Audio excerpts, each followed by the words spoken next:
कई जगहों पे क्राइसिस की परतें ऐसे उखाड़ी है तो नीचे से अमेरिका जैसा कुछ दिखाई दे। ये क्यों है? हर जगह देखिए आप। नहीं, आप पाकिस्तान की परत उखाड़ी, आपको नीचे चाइना मिलेगा। आप नॉर्थ कोरिया की परत उखाड़ी, चाइना। आपको क्या लगता है कि पाकिस्तान जो इतना दुनिया भर में दंदनाता फिरता है उसकी खुद की औकात है? जो लोगों के यहाँ आजकल बिजली नहीं आ रही और लोग सड़क पे एहतजाज कर रहे हैं, प्रोटेस्ट कर रहे हैं कि पानी नहीं है, उस मुल्क की इतनी औकात कहां से हो गई? ये चाइना दे रहा है सब कुछ, उसको पैसा, चाइना उसको डिप्लोमेटिक सपोर्ट दे रहा है। ये जैश ए मोहम्मद का जो हेड है मौलाना मसूद अजहर, राइट, जो बेचारा ये बताइए, बेचारा मैंने कह दिया, मरते मरते बचा इसलिए उसके कभी उसके नहीं उसके भगवान करे अगली बार ऑपरेशन सिंदूर में उसके घर का बिल्कुल जीपीएस लोकेशन बिल्कुल ब्रह्मोस वहीं पे घुसे। लेकिन कहने की बात यह है कि ये इसको जब यूनाइटेड नेशन सिक्योरिटी काउंसिल को इसके ऊपर सैंक्शंस लगाने की बात आई तो चीन प्रोटेक्ट करता है। नहीं, मैं दूसरी बात आपसे, जो आपने कहा ना जी, कि आप वहां ईंटा उखाड़ के देखेंगे तो वहां से जो कनखजूरा निकलेगा वो चाइना दिखेगा। जी बिल्कुल। तो मैं एक बात ये आपसे जानना चाहता हूं कि कोई ये इस तरह के मुल्क जो है, ये बड़े पावर जो बन रहे हैं जी, ये बड़ा होकर अमेरिका बनना चाहते हैं क्या, कि हम भी क्राइसिस क्रिएट करेंगे और हमारी न्यूसेंस वैल्यू हमारी वैल्यू होगी दुनिया में? नहीं, इससे बड़ा छोटे की बात नहीं है। ईरान भी तो यही कर रहा है। ईरान जब हिजबुल्लाह और हमास को सपोर्ट करता है, हुतियों को सपोर्ट करता है, और दुनिया भर में पूरे मिडिल ईस्ट में अपनी, ये तुर्की नहीं कर रहा। जो अहमद अल शरा है, जो सीरिया का प्रेसिडेंट है, he is supported by Turkey. तो ये दुनिया में बहुत, हम लोग नहीं करते वो अलग चीज है, we are not doing it. लेकिन हमसे जो काफी गरीब देश हैं, जिनकी डिप्लोमेसी हमारी जितनी नहीं है, जिनका पैसा हमारे जितना नहीं है, जिनका रसूख हमारे जितना नहीं है, जिनकी फौज हमारी जितनी नहीं है, वो लोग कर रहे हैं, खुलेआम कर रहे हैं भाई। ईरान कर रहा है। ये जो मेजर गौरव आर्य बता रहे हैं ना, प्रधानमंत्री नरेंद्र मोदी जब ये कहते हैं कि अगर भारत ताकतवर बनता है तो दुनिया ताकतवर बनती है, अगर भारत का मंगल होता है तो दुनिया का मंगल होता है, अगर भारत का उदय होता है तो दुनिया का उदय होता है। ये क्यों होता है? इस नियत की वजह से होता है। बाकी जगहों पर नियत का ये खलल आपको समझ में आ रहा है? अगली खबर देखिए। ताइवान को लेकर दक्षिण चीन सागर में तनातनी। ताइवान के पास चीन के 2 एयरक्राफ्ट कैरियर, 70 चाइनीज जहाज से ताइवान की निगरानी, 75 चाइनीज फाइटर से भी आसमान का सर्विलांस। ये लीजिए, इधर एक अखाड़ा और तैयार है। ये लोग दुनिया को जीने क्यों नहीं दे रहे? देखिए साहब, वन चाइना पॉलिसी है। चाइना कहता है कि ताइवान हमारा हिस्सा है। मैं इतिहास में नहीं जाऊंगा, लेकिन मैं आपको एक बात बताना चाहता हूं, जो अगर सुन रहा हो, जिसके पास भी डिसीजन मेकिंग कैपेबिलिटी हो, हम लोग तो टेलीविजन पे यहां पे आके अपनी बातें रखते हैं। एक बात कहना चाहता हूं, जब कश्मीर के चलते चाइना प्रॉपरली पाकिस्तान के साथ खड़ा है, जब उसके आतंकियों तक को बचाता है चाइना, और खुल के बचाता है, जब टीआरएफ के ऊपर सैंक्शंस होने वाले थे तब चाइना ने मदद करी पाकिस्तान की, जब चाइना खुल के आ रहा है, तो अब यह वक्त आ गया है कि भारत भी ताइवान के साथ सीधा खड़ा हो जाए। आपको अगर वेपन सप्लाई करने हैं, आप क्यों नहीं दे रहे ताइवान को आकाश तीर? आप उसको क्यों नहीं दे रहे पिनाका? आप उसको क्यों नहीं दे रहे ब्रह्मोस? क्यों? वाई? आप दीजिए। देखिए, जब आप इनके लिए कांटे बोएंगे, जैसे ये आपके लिए कांटे बो रहे हैं, चाइना इस वक्त पाकिस्तान का इस्तेमाल करके भारत के लिए कांटे बो रहा है, आपका भी यही फर्ज बनता है कि साहब आप भी चाइना के लिए कांटे बोएं, इतने ज्यादा कि चाइना चल ना पाए। देखिए, आपने सप्लाई करी ना फिलीपींस को ब्रह्मोस, आप वही सप्लाई, मैं तो कह रहा हूं फ्री में दो। आपको क्यों सप्लाई करनी है? ये कॉन्ट्रैक्ट आएगा, फिर बाबूजी ये कागज लिखेंगे, फिर फाइल साइन होगी। आपको पता है ना कि चाइना की किसके साथ जिंदगी और मौत की दुश्मनी है, आपको सब पता है। जिसके साथ दुश्मनी है उनको सप्लाई करो, बोला आएगा ठोक देना तुम। चाइना यही कर रहा है, चाइना यही कर रहा है। आप ताइवान को, हमारा एप्रीहेंशन ये होगा ना कि फिर पाकिस्तान के जरिए वो असर्ट करने की कोशिश करेगा। वो तो कर ही रहा है भाई, वो तो कर ही रहा है पाकिस्तान के थ्रू असर्ट। वो कौन सा नया काम कर रहा है? गौरव की बात से सहमत हूं, आपको ये करना ही पड़ेगा। ताइवान को रिकॉग्नाइज करिए, उसको सपोर्ट करिए, उसको हर तरह का सपोर्ट दीजिए, क्योंकि वही कांटे लाएगा। और एक बात और बता दूं, ये जो चाइना करने की कोशिश कर रहा है, चाइना कभी भी ताइवान पर विजय नहीं पा सकता। ताइवान की सबसे बड़ी जो दोस्त है वो उसकी टेरेन है, उसका 2/3 टेरेन माउंटेनियस एंड फॉरेस्टेड है। टेरेन और सेमीकंडक्टर्स बचाएंगे क्या उसको? टेरेन और सेमीकंडक्टर्स टोटल बचाएंगे। मैं आपको बता रहा हूँ 90% से ज्यादा लोग, चाइना भी वही सेमीकंडक्टर्स यूज करता है। और एक और बता दूं, बीच फ्रंट जो है ना उसका, ये जहाज लेके जा रहे हैं, वो बीच फ्रंट कोई भी ऐसा नहीं कि जहां वो लैंड कर सके। तो ताइवान को जीतना इतना आसान नहीं है। अगर ताइवान के ऊपर लड़ाई की तो अभी मैं यूएस की बात नहीं कर रहा हूं, वो तो आएगा ही, उसके अलावा भी ये पिटेंगे, बहुत पिटेंगे। एटमी हमलों से बचने के लिए डीआरडीओ ने बनाई खास किट। अगली खबर देखिए, न्यूक्लियर प्रभाव को कम करने वाली किट। रेडिएशन एटमी युद्ध के दौरान किट कारगर होगी, घायल सैनिकों, लोगों को बचाने में इसका इस्तेमाल हो सकता है। जाहिर है अगर दुनिया उस तरफ जाने का, ये दुनिया उस तरह की ब्रिंकमैनशिप पे अभी खेल रही है कि कब जाने, देखो मैं मार दूंगा मैं, और कहीं से कोई एक गलती मिसकैलकुलेशन हो और ये उस खतरे की तरफ दुनिया बढ़ जाए। और ऐसे में आपको तैयारियां तो रखनी चाहिए, और डीआरडीओ अगर ये कर रहा है तो बधाई का पात्र है। असल में एक पूरे देश में चीजों को, खतरों को लेकर, शत्रुबोध को लेकर आगाह करने और तैयारी करने की आवश्यकता है मेजर गौरव आर्य। और मुझको यह लगता है कि उस स्पीड और स्केल में अभी गुंजाइश है, लेकिन हम दिशा हमारी बिल्कुल सही है। लेकिन आप बिल्कुल ठीक कह रहे हैं दिनेश, मैं अग्री करता हूं आपसे। स्पीड और स्केल हमारा बहुत ज्यादा गड़बड़ है और शत्रुबोध में हम लोग अभी माइनस में चल रहे हैं। दिशा पकड़ ली है, लेकिन देखिए ना, अभी भी लोग ऐसे भारत में जो कहते हैं कि नहीं नहीं, पाकिस्तान के साथ जो लड़ाई है वो नहीं करनी चाहिए, आखिर हमारी इकोनॉमी का क्या होगा। इकोनॉमी का क्या होगा भाई साहब, मैं आपको बात बताऊं, जब देश सुरक्षित रहेगा तब इकोनॉमी होगी।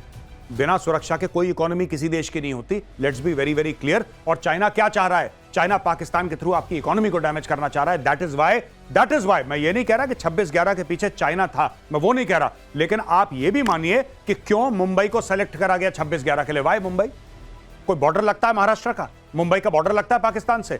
मुंबई क्यों आया? क्योंकि मुंबई भारत की फाइनेंशियल कैपिटल है। अगर मुंबई पे चोट लगेगी, स्टॉक मार्केट पे चोट लगेगी, ये सब सोची समझी चीजें। मैं फिर कह रहा हूं, I am not saying China was behind 26/11, I am saying why was Mumbai selected.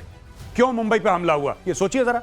जब आप मोटिव देखेंगे, मोटिव क्या है, तो आपको अपने आप पता लगने लगेगा कि कौन है जिसका इससे हित साधन हो रहा था। पाकिस्तान से एक बड़ी खबर आ रही है, आपके सामने रख रहा हूं। कराची की मलेर जेल है, वहां गोलीबारी हुई, पुलिस और कैदियों के बीच में हिंसक झड़प हुई। अफरा तफरी का फायदा उठाकर 200 से ज्यादा कैदी फरार हो गए हैं। जेल में हिंसा के दौरान कई पुलिस वाले जख्मी हुए हैं। देर रात पुलिस ने सड़कों पर फायरिंग भी की। दिनेश, ये फरार नहीं हुए हैं, इनको निकाल के भगा दिया है, क्योंकि 200 मार दिए हम लोगों ने। 200 और जिहादी चाहिए थे। अच्छा, तो उनको निकाला है कि भाई आओ और फरार अभी इतने दिनों तक रोटी खिलाई है, आओ अब गोली खा। गोली खा। आप रोटी खा रहा था, आप गोली खा। लेकिन ये जो गोली खा वाले लोग निकाले गए हैं, ये सोच रहे होंगे, आप बार बार इमरान खान की बात करते हैं कि एक वही परिंदा है जो नहीं उड़ पा रहा है वहां से बाहर जी। बाकी तो लोग निकल रहे हैं। एक्चुअली जो मैंने सुनी है खबर, वो थोड़ी सी इससे अलग है। मैंने सुना है कि वहां पे अर्थक्वेक आई थी, भूकंप से एक दीवार गिर गई थी। भूकंप से एक दीवार गिरी थी, तो इन लोगों ने बोला कि बाहर जाओ बाहर जाओ। ये बाहर जाओ का सिस्टम उन्होंने सीरियसली ले लिया। एक्चुअल में बाहर चले गए और बाहर चले गए 200 से ज्यादा। जब बाहर गए 200 से ज्यादा, फिर भगदड़ा रहे, फिर ये तो सही में बाहर चले गए कि साहब आप ही ने बोला था बाहर चले जाओ। सब के सब बाहर चले गए, कोई दीवार फांद के, गेट तोड़ के, तो ये लोग बाहर निकल गए। वहां पे फायरिंग हो रही है कराची की सड़कों में कि पकड़ो इनको, गोली मारो, कहां चले गए। अच्छा, ये जो पाकिस्तान इस वक्त आपको दिखाई दे रहा है, कहीं थोड़ा इन्होंने सिस्टम बनाने की चरमराती कोशिश की थी, लेकिन कंप्लीट केओस नहीं दिखाई दे रहा आपको पाकिस्तान में? नहीं, पाकिस्तान में कंप्लीट केओस, देखिए पाकिस्तान में जो केओस है ना, वो क्यों है? पाकिस्तान में केओस इसलिए है क्योंकि वहां पे गवर्नेंस नहीं है, वहां पे कोई भी स्ट्रक्चर नहीं है, वहां पे इंस्टीट्यूशंस नहीं है, किसी को पनपने नहीं दिया वहां की फौज ने। तो यही होगा जो आप स्क्रीन पे अपना देख रहे हैं। इसकी बुनियाद में यह है कि वहां नियत नहीं है। वहां पे नियत नहीं, वहां पे कुछ भी नहीं है बेसिकली पाकिस्तान में ना। They don't want anything. Civil society और सिविल स्ट्रक्चर जो होता है, सिविल गवर्नेंस का, दैट्स ऑलमोस्ट मिसिंग। देखिए ना, अगली खबर भी वही बता रही है। बलोचों के हमलों से तिलमिलाई पाकिस्तानी सेना, भारत पर लगाया विद्रोह भड़काने का आरोप। DGISPR ने बलूचिस्तान को पाकिस्तान का अभिन्न अंग बताया। बलोचों ने खुद की आजादी का ऐलान कर रखा है। लीजिए, अब हर जगह उनको भारत ने इतना तगड़ा मार दिया है। दिनेश, ये बहुत मुझे सुकून लगा। बलूचिस्तान हमारा अभिन्न अंग है। अभिन्न हम अभी तक हम कश्मीर को लेकर बताते रहे उनको। अब हमेशा बोलते थे ये POK हमारा अभिन्न अंग है। अब वो ये भी कह रहे हैं बलूचिस्तान में गड़बड़ी के हिंदुस्तान के हाथ होने के हम सबूत देंगे। ये हम करते रहे पहले। ये देखिए साहब की बात है, ये भारत और बलूचिस्तान का, अगर आप कैमरा से थोड़ा सा जूम कीजिए जरा, एक बड़ा मैसेज है जो मेजर गौरव आर्य देना चाह रहे हैं। हमारे दिल में बलोच भाइयों के लिए ये स्नेह और सम्मान है। ये बलूचिस्तान इंडिया फ्रेंडशिप का ये फ्लैग है और ये मेरे पास रहता है।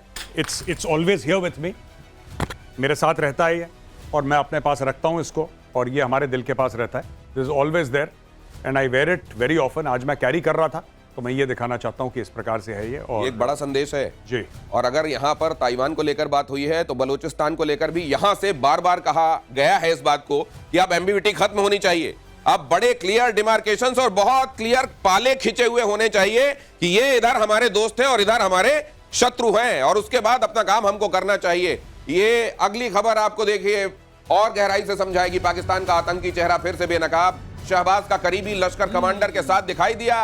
पाकिस्तानी पंजाब प्रांत का स्पीकर मलिक अहमद आतंकी के साथ रैली करता दिखाई दिया। आतंकी सैफुल्ला कसूरी के साथ रैली में हिस्सा लिया गया। लश्कर का डेप्यूटी हेड है सैफुल्ला कसूरी। आतंकी सैफुल्ला ने रची थी पहलगाम हमले की साजिश। ये देख लीजिए आप, ये जो कहते हैं ना कि समझ में नहीं आता कि लोटे में पानी है कि पानी में लोटा, ये वो वाला हाल है इनका। खैर अभी उनको लोटा जो है वो खाली लग रहा है क्योंकि हिंदुस्तान ने पानी रोक दिया, लेकिन ये इससे ज्यादा ब्लेटेंट और क्या तरीका होगा इनका ये दिखाने का? आपको बुरा लग रहा है क्योंकि आप इंडियन हैं। आपको शुरू से ये सिखाया गया है कि दहशतगर्दी बुरी बात है।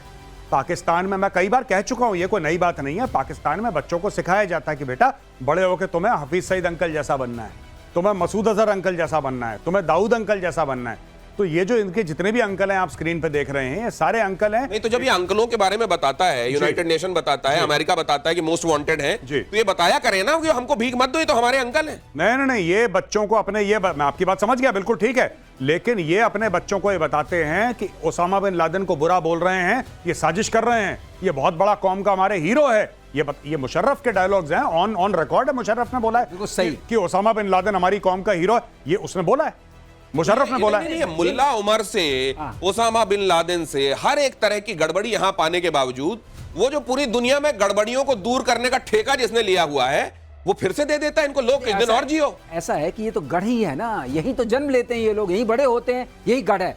एक ऑप सिंदूर की सबसे अच्छी बात क्या रही? सबसे अच्छी बात ये रही कि ये अब खुल के सामने आ गया कि state actors, non state actors, semi state actors, ऐसी कोई चीज ही नहीं है। सारे के सारे एक ही एक्टर हैं। इसीलिए प्रधानमंत्री ने स्पष्ट कर दिया कि भाई साहब सारे एक्टर इसी नाटक के एक्टर है सब, और इनको और ये सारे ओवर एक्टिंग कर रहे हैं।